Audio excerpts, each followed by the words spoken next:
Hello again. This is Mike Siver, along with Dexter Mitchell, with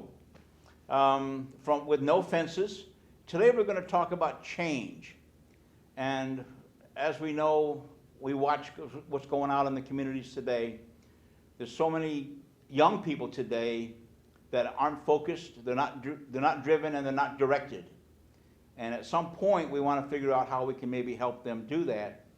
And there's a chapter in the book that we use on here called Why Did We Do That? That talks about performance change. And there's only two things in the world that motivate anyone to change their behaviors and how to perform in their lives. That is explained through inspiration and desperation, or as we so commonly call it, pain or pleasure. And obviously, if you have enough pain and you want it to stop, you'll change what you're doing. Correct.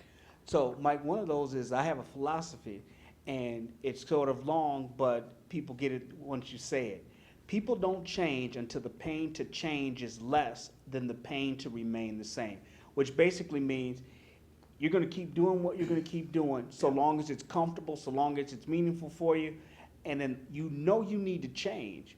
But until that pain becomes greater to keep doing what you're doing, then that pain to change, you won't. Yep. And I agree. And the sad part about it today, watching, and we were talking earlier before we come on about the young people today and their skills and their ability to cope and get along and move along and be self-motivated, which so many of them aren't, is that we have to find a way to teach them today that change, you can change. You can break out of the mold. You can take that next step. And as you were saying, changing from a negative to a positive is, unless you have some direction or not, how do I want to say that to have it make sense? Because I know what's going on in my head, but to change yourself and start to produce and start to become productive in the community and stand out amongst your friends who are not. And sometimes that's hard. Peer pressure is really strong, as we know. It's a powerful, powerful tool. And our goal, or we're striving to have our goal, is to teach kids that they can say no, that they can look for their future. They put a value on their name, like the name Dexter Mitchell means something. And people who talk about Dexter Mitchell have a positive aspect of what he's done. Mm-hmm. The same with my name, Mike Siver. People who know me know what Mike Siver's integrity is like, whether it's good or bad. And our people, our friends, our young people today, they don't value their name. So, and part of that, Mike, is what I like to say is the bar. Whether it's with education, if you raise the bar, people will come up to here. Right. So when people start coming up to here and we want to make them feel better about themselves, we lower the bar. Yep. But here's what happens when we lower the bar. They come up to here. Yep. And then we lower the bar again. And then they come down here, and then we look back and say, hey, look, I wanted the standard here, and they're way down here. So they're not motivated. They don't want to do these things. What motivation did we give them? We have, and again, I don't think there's anything wrong with it, but we do need to understand that there is a first place, second place, and third place. Yep. Everybody can get a participant's medal. Yep. Everybody should not get the rewards of the first, second, and third place. There's going to be people who excel. There are going to be people who are on top of everything. Yep. But part of that is what I think we need to teach our kids is, how do we get you to change the environment and change the thought? Because nobody, even in the adult world, unless you're extremely internally comfortable, will say, hey, look, I don't really get that. But when you say that in a meeting situation, especially in corporate America, you can look around and there's other people who are going, I didn't really understand that either. That didn't make any sense. Yep. And then somebody else has to explain it, and you still say, well, that doesn't make any sense. If we're looking to do this and these were our goals, we're going to move down here. So if you can communicate and you can get these kids or adults, so it's not just kids, but to raise the bar and understand you can break out from your norm. You can break out from your neighborhood. You can break out from your family. You can break out from other people. and highlight your skills. The journey of 1,000 steps starts with one. With one, yep. Or two, three, and you build on that. And we need to have those small building blocks sort of to get them up and get them going and get them moving. Well, the thing that I get concerned about is raising the bar is fine, and it needs to happen. It needs to happen for all of us, even today. But the same thing is we have to be careful, and I don't mean being politically correct or soft. We have to make sure we don't set them up to fail as well. So the bar has to be raised, but not so high they can't see the bar. And that's what my concern is. Sometimes our expectations, and that's a whole other show I do on expectations about what people have expectations. Our expectations sometimes in our energy and our willingness and wanting to help people out, sometimes we put too much energy and the bar's too high. We're going to change all this and change all that. I'm not saying don't raise the bar, don't get me wrong. And we need to raise the bar.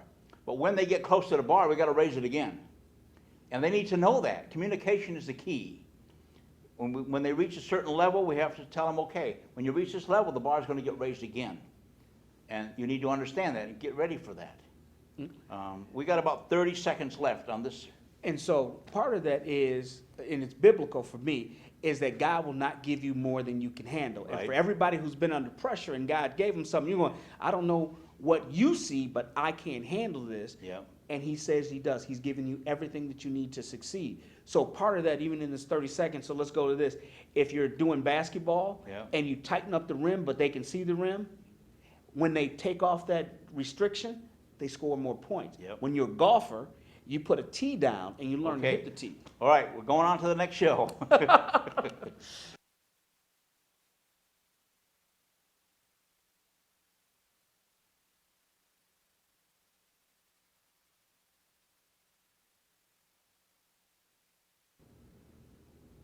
What's the G stand for? Oh, we'll get there in a minute. Hi, welcome. We're back again. We're still talking about performance change and the concept of having people understand the difference between pain and pleasure. And some people would have it and they don't realize it. Inspiration or desperation, reward and no reward. How do you teach that, and how do you bring awareness to that for the young generation? And a young generation, I guess at my age, I'm talking anybody under 30, under 30 or 35 in there. Go ahead. We have to individualize it. Yep. And push it. You individualize the program, and as I was talking, if you're a golfer and you put a tee down and you're putting to a tee, that tee, if you can hit that golf ball with that tee, you can drop it into that hole. However, when you get out there and you get the distractions, the shiny objects, the squirrel, in real life, it's not laid out 1, 2, 3, 4. In a controlled environment, we can do that. What we have to start getting people prepared for is those shiny objects and those roadblocks, and saying that those things are going to come up, that you're going to have some withdrawals, you're going to have some backups, you're going to have some malfunctions, you're going to have some problems, you're going to have some coworkers who don't like you. Yep. And that happens all too often. And are we preparing our children to deal with that? The young people today to come along to deal with that. Well, nobody likes me here. Well, you need to sit down and ask why, and maybe ask somebody else why.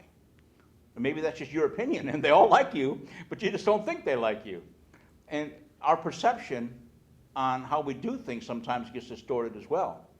So to move along in a given profession, you're not always going to be, like you said, you're not always going to be liked. But your goal is to succeed and become the best you can be, but not at other people's expense. Correct. And that hurts if you do that, because pretty soon it's not going to work for you.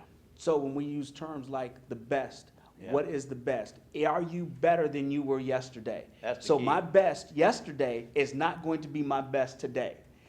Why? Because I've learned some more skills, I've done some more push-ups, I've ran a little faster, I threw the ball further, I answered more mathematical problems. Yep.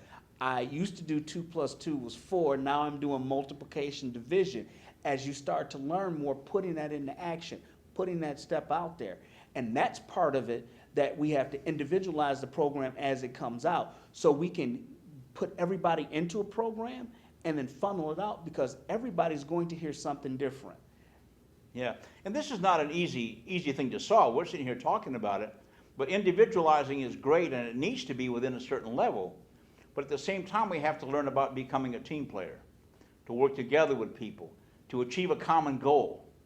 And that sometimes is very difficult when it's all about you, when it's all about me.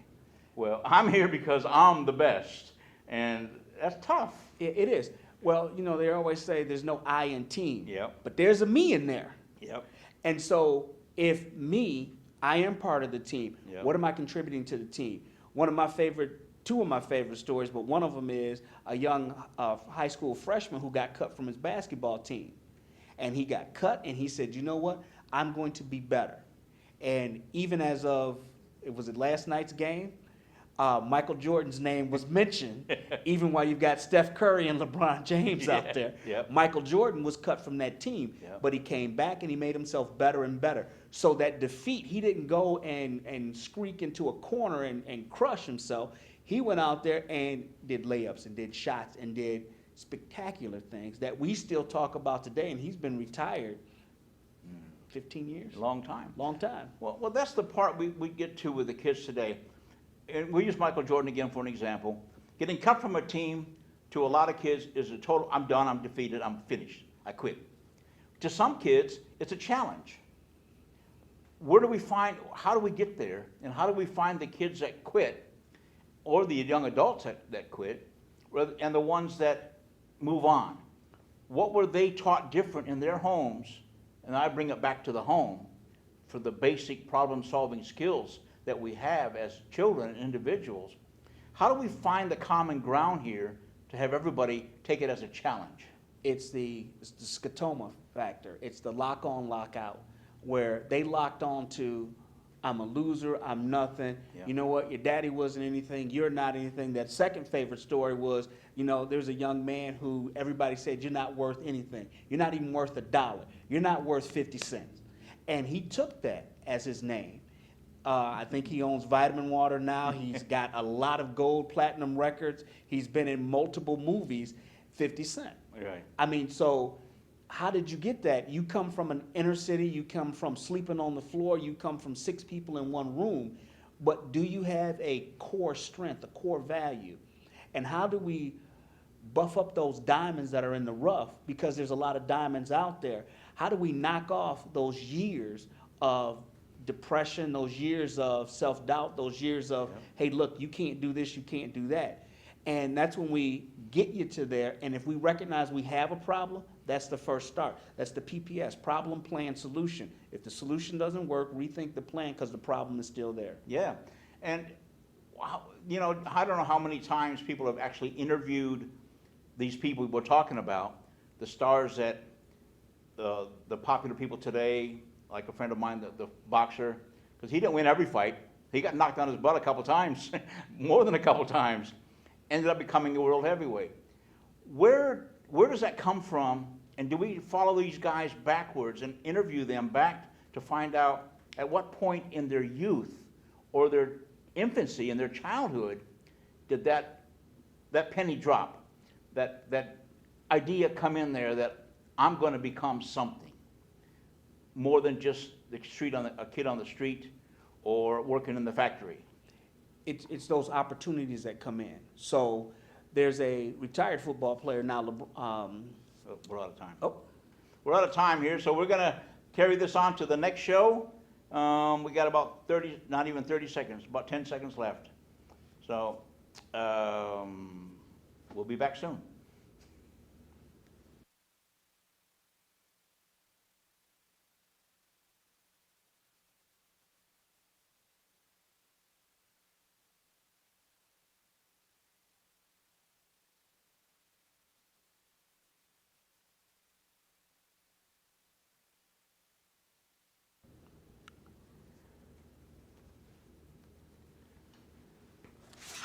are you a Pittsburgh Steelers fan? No, Michigan fan? Go ahead. Michigan fan, but all right, we're back again. There's part of the book that we that I like to refer to now and then. This one is setting limits for children. You want to be a parent, now your work really starts. And when you're a new parent, I think so many parents today, because of the economy, it's a working family. Mom and dad are working, and a lot of the children are left to the devices of older brothers and sisters, or babysitters, or the houses where they put babies, children. TVs. TV's a big babysitter. And the violence on TV today, that's all you see, is so much violence. What are they learning? PlayStation, Xbox. They're Yep. learning to devalue life. I can do this, I can do that. Then you see it, and our society promotes that constantly. One of the things I was going to say, when we talked about going backwards Yeah. and finding those people out, Yeah. you may not be a Pittsburgh Steelers fan, but Lamar Woodley played football for University of Michigan.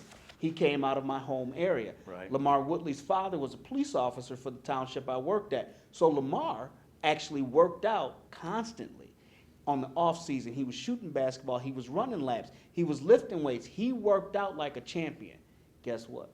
Little by little, inch by inch, anything's a cinch. And you saw that goal and that drive that that young man had. He turned it into a scholarship for football at a Big Ten university and turned it into a professional career. He's still doing some things out there. I mean, he is a good guy, great guy. And we have to learn somehow to make that connection to the young people, I believe. And I'll use my friend Pinklin, who's the boxer, when he trains young kids. His name is Pinklin Thomas, that's his real name. He goes by Pink, and he has a company called Project Pink. There's just Pride in Neighborhood Kids. That's his acronym. Well, he takes kids into the ring, and he lets them box with them. And he'll box with them, and every once in a while he'll get a little serious with them, and he'll let them hit them. So they get to actually hit Pink, because he can block them in his sleep. But he lets them box, and all of a sudden they'll get one through and smack him on the jaw. That kid has made it for life. I actually got in and hit the Pink. Well, that kid comes back for more training. And he's been real successful in Orlando, Florida, working with young kids. Well, we need to have more people like that who are prepared to get in one-on-one, like you said, individualize, get in with the kids, and give them some ambition, give them some inspiration to go to the next level. And it's a constant struggle, I think, today, and especially today's economy, finding adults who want to come in and spend time, positive time, and not criticizing but instructing, not devaluing but in teaching young people today. And how do we do that and keep that going? And I keep throwing a lot of questions out there. I keep waiting for people to come on the show and give me some answers. Well, so here's a simple answer. Let's get with some of the major companies. A Yep. lot of major companies allow their employees to come out and mentor or do things with different programs. In my previous career as a municipal leader, the supervisor and myself were part of the READ program, where we would read on Tuesdays to young boys. Right. As African-American males showing up in the school and just sitting there reading and helping them and spending time with them, that visual and that piece is missing in some households. Yeah.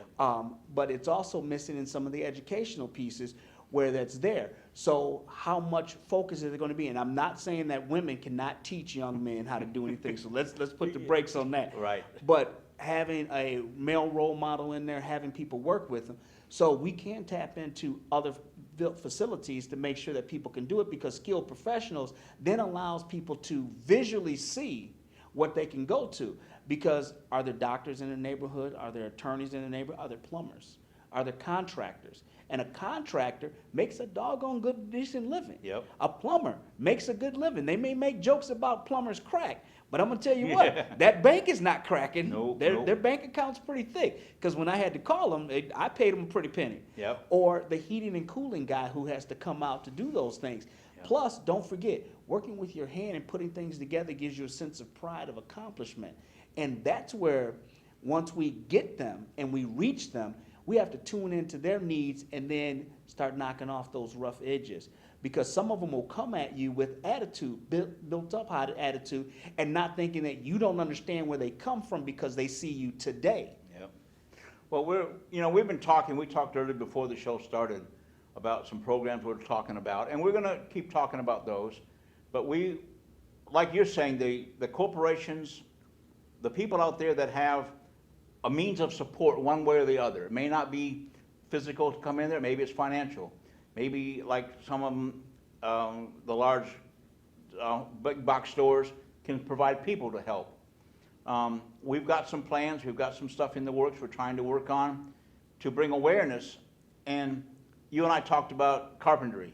Mm-hmm. You like to do it, I like to do it. So we got a common bond here of doing some woodwork. I'm fortunate, I've got a little woodworking shop set up at my home where I go out there when I had enough in the house, I go out there and I've got everything out there. I can sit there all day and build things and sand things and work on things. But I bring young people in there to help with me, and they haven't got a clue. They don't know where to start, and I'm afraid they're going to hurt themselves, so I don't let them get too involved. We got about 30 seconds. So, and even with that, that's your world is the woodworking world. Yeah.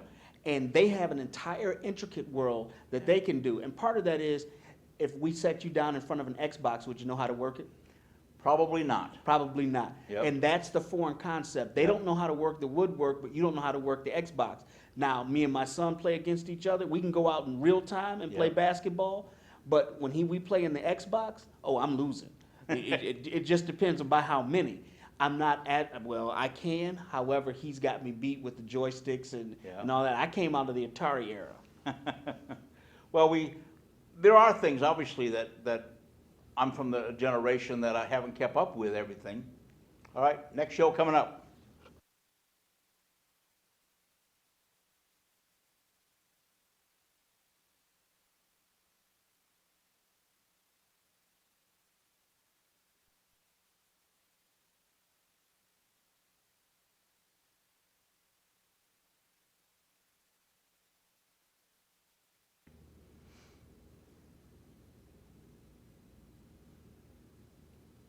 Well, we're back again, and this is our last of our shows, and we were talking about the technical and age difference in some of the kids we're doing today.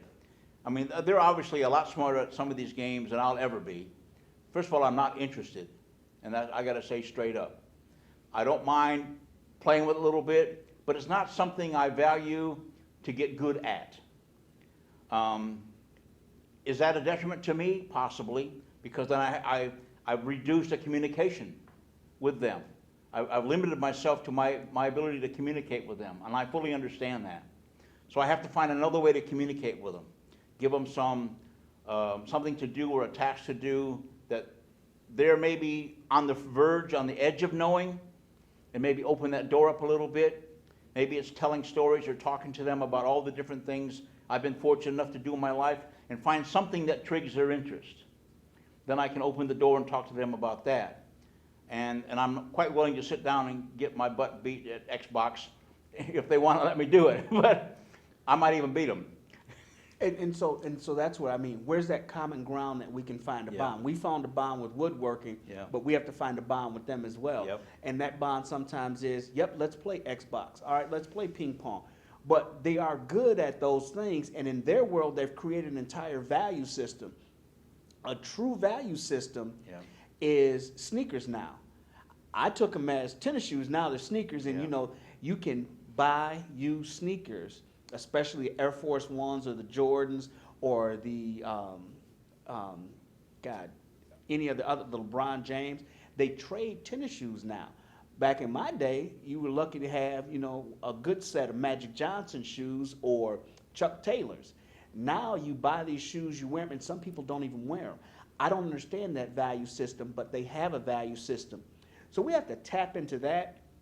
We have to tap into our value system as well and set them on a course of success. Is this tennis shoes going to bring you success? And I had to explain to my son when I bought my tennis shoes, well, Dad, I wear a size 11. Can I get some shoes too? Well, no, you're in a grown person's shoes. You got your basketball shoes. Dad's work shoes cost a little bit more, but I'm in them 12, 13 hours a day. Right. My tennis shoes are usually only on the weekends or after 5 attire. So it's a different wardrobe and a makeup, and as I showed Ernest when we talked about the basket with the motorcycle piece, the biker Right, piece. right. He was shocked to see me in my biker jeans and boots and my leather jacket, and he goes, "Wow, you really look different." I said, "Yeah, that's one of my casual passions that I'm about." Yep.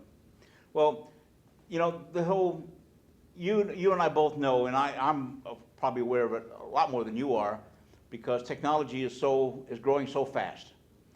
And it's way outside the basic computer stuff, and I'm pretty good at that, and I like doing it. I'm not going to keep up with the technology today. It's just not something that I was trained in, not something that I'm aware of, the intricacies of it. But one thing, I'll be brief about it. When I got out of discharge from the Navy, they said, what do you want to be when you get out of the Navy? Because your job is not equivalent to a civilian job. And they gave us a brief synopsis of, if there was a World War III, a major nuclear World War III, what people would the hospital save if they had limited resources to save people? And we always thought, bankers, lawyers, blah. And they said, no, the tradesmen. They will only save the tradesmen because they're going to rebuild the buildings. They're going to rebuild the power structure. They're going to rebuild the roads. Only the tradesmen. Tradesmen can also be trained to become supervisors. So we're not going to keep the supervisors. We're going to keep the tradesmen. And that has always stuck with me. When everything is gone, who's going to rebuild? And there's nobody today, or I shouldn't say nobody, there obviously is, but there's not a lot of young people coming up that can lay a row of bricks or hang a door, as we talked about. And I know technology is there, and a lot of that's going to be done by technology. Some of it will be, and I understand that. But the people have to survive without technology, and they can't today. They can't today because we've made it too dependent as a number one thing. Yep. The homework is on the iPad, and I'm one of those. Yeah. I ask for all my stuff to be emailed to me so I can have an electronic copy, but part of that is I can get it on my Mac, I can get it on my iPad, I can touch it on my phone, I can see it on my watch. I'm so integrated.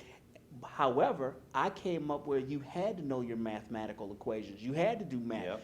You have people now, if you've ever gone out to dinner and you're trying to figure out a tip and it's 18%, people go, well, I don't know. My simple, easy trick was this. Well, you're living in the state of Michigan, right? Yeah. So your sales tax is 6%, right? Yeah. Take that sales tax amount and triple it. That's your 18%. Yep. Round up or down if you want to, but that's basically it. If your sales tax is 104, you want to do your tip, triple it. When I'm talking about math and the same thing, I remember when I was really, really young, I got given a calculator.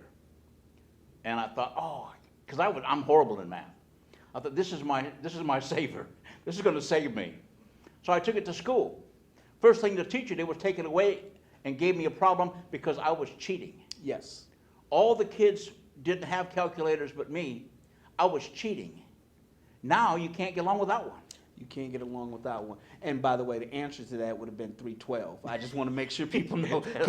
Yes, if it was 104, it's 312. But you're doing it.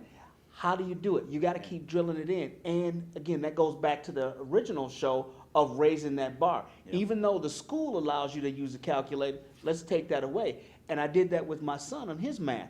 And we went through it like a drill sergeant. Yep. Boom, boom, boom. Here's your time. Here's your time. Here's your time. Got about 15 seconds. Guess what? When he hit that test, and it was a time test, he made it, and he said, "Oh, Dad, that wasn't bad." I said, "No, because I told you. I'd show you how to cheat. And here's how you cheat. You memorize it."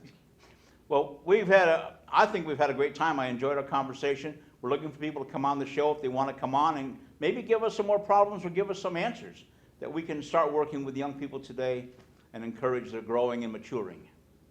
Well, thank you all very much. Thank you. Thank you very much. I appreciate it.